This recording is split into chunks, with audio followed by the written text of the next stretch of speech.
This is a three-story townhouse located in the suburb of Shanghai that is currently undergoing renovation. Let's get in and see which part of the construction process is currently underway. This is Daikin central air conditioning, while the floor heating materials just arrived this morning.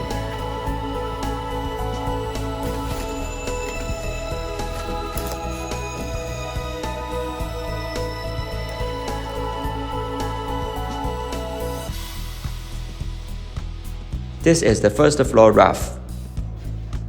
Let's go take a look on the second floor.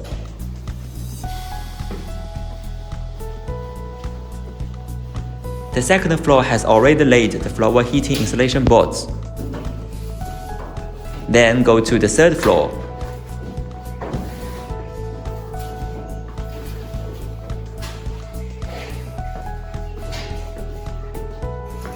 Plumber is laying the insulation boards now. The total area of this three-story townhouse is about 150 square meters.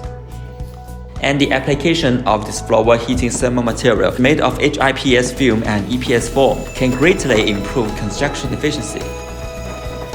Finally, let's take a look at the completion surface of the floor heating construction site today.